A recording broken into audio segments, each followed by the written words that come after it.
Assalamualaikum warahmatullahi wabarakatuh. Nama saya M. Fitriansah, NPM D2E221015. Tugas yang akan saya angkat di mata kuliah Perspektif Teori Komunikasi kali ini mencari teori komunikasi positivistik yang mengangkat fenomena-fenomena sosial yang terjadi di masyarakat.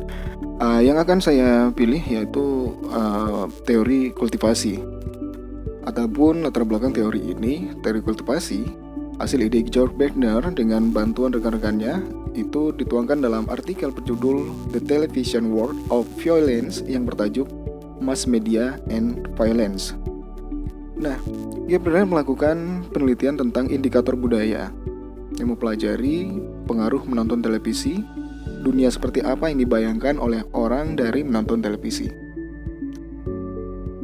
Nah, pada awalnya dirinya lebih memfokuskan pada kajian televisi dan audiens, khususnya tema kekerasan. Tapi dalam perkembangannya, teori ini dapat digunakan untuk kajian di luar kekerasan. Nah, jadi pada awalnya dulu mungkin teori kultivasi ini lebih menekankan pada tayangan-tayangan kekerasan yang ditampilkan di televisi.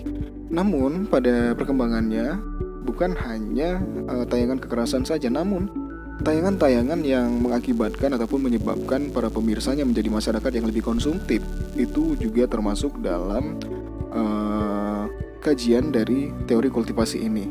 Seperti halnya contoh sekarang ini mungkin di tayangan-tayangan seperti di televisi seperti selebrita ataupun tayangan-tayangan yang menampilkan kehidupan mewah para selebriti, para artis, barang-barang mewah, barang-barang branded.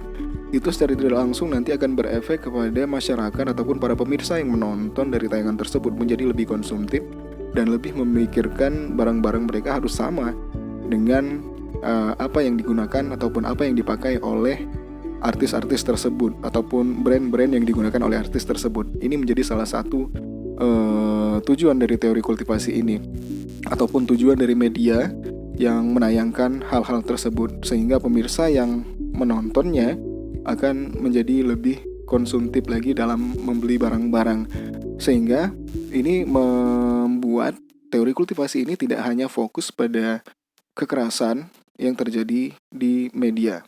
Tentang efek jangka panjang ya, efek jangka panjang dari televisi yang menanamkan sebuah ideologi kepada khalayak atau audiens sesuai dengan apa yang mereka lihat di televisi, sehingga khalayak akan menjadi memaknai dunia sesuai dengan pemaknaan yang ada di televisi. Oleh karena itu, mungkin tayangan Ikatan Cinta ataupun ketika tokoh antagonis sedang melakukan aktingnya untuk melakukan tindakan-tindakan yang antagonis yang tidak disukai oleh masyarakat ataupun ibu-ibu para penonton berat ataupun heavy viewers dari sinetron tersebut, menyebabkan ibu-ibu tersebut menjadi sangat benci dengan tokoh antagonis yang terdapat di sinetron Ikatan Cinta.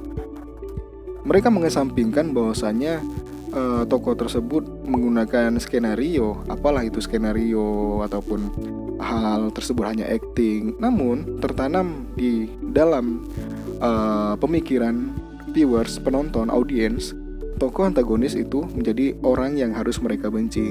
Ini adalah salah satu tujuan dari teori kultivasi, di mana dari segi namanya saja kultivasi, yaitu menanam. Jadi apa yang ditanam oleh media televisi, itulah yang akan dipanen oleh audiens atau penonton televisi tersebut. Efeknya jangka panjang, bukan hanya itu saja. Mungkin seperti contoh pernikahan Nia Ramadhani dan juga Ardi Bakri, yang mana kita ketahui Ardi Bakri adalah anak seorang konglomerat di Indonesia. Ketika tayangan tersebut disaksikan oleh penonton yang notabene anak-anak yang belum menikah, mereka akan tertanam pada pemikiran mereka bahwasanya enak ya kalau menikah dengan anak orang kaya, semuanya akan jadi lebih mudah. Jadi secara tidak langsung masyarakat ataupun audiens yang menonton tersebut sudah tertanam di dirinya bahwasanya menikah dengan orang yang berkecukupan, anak konglomerat itu akan menjadi sebuah mendapatkan kebahagiaan. Jadi ini juga salah satu efek dari teori kultivasi. Televisi itu merupakan media yang unik dan berbeda dari bentuk media massa lainnya. Bahwasanya di televisi itu karena terdapat kombinasi gambar dan suara pada televisi, semuanya lengkap. Semuanya lengkap terdapat di televisi. Televisi bersifat menyebar, hampir dimiliki semua orang. Bisa kita cek di setiap rumah pasti mempunyai televisi. Kemudian televisi dapat diakses tanpa memiliki keahlian. Dan selanjutnya televisi mempresentasikan pesan yang sama tentang masyarakat melintasi program dan waktu. Nah, penonton ini dibedakan menjadi dua ataupun audiensnya. Yang pertama penonton ringan, light viewers. Kemudian penonton berat atau heavy viewers.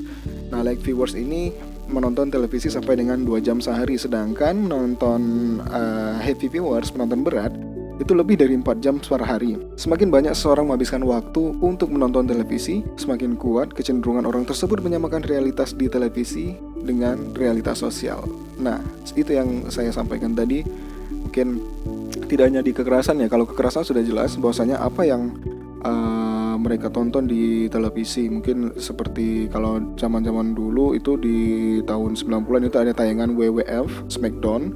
Dan itu pastinya juga sudah banyak pemberitaan yang menyebabkan anak-anak yang bermain dengan rekan-rekan sejawat ataupun rekan-rekan sebayanya itu melakukan tindakan-tindakan kekerasan seperti yang mereka tonton di tayangan tersebut. Nah, untuk sekarang ini itu tadi mungkin tayangan-tayangan selebrita ataupun tayangan-tayangan yang lebih menampilkan masyarakat agar lebih konsumtif terhadap apa yang mereka lihat di televisi, brand-brand apa yang digunakan oleh para idolanya, sehingga mereka menjadi lebih masyarakat yang menjadi lebih konsumtif lagi.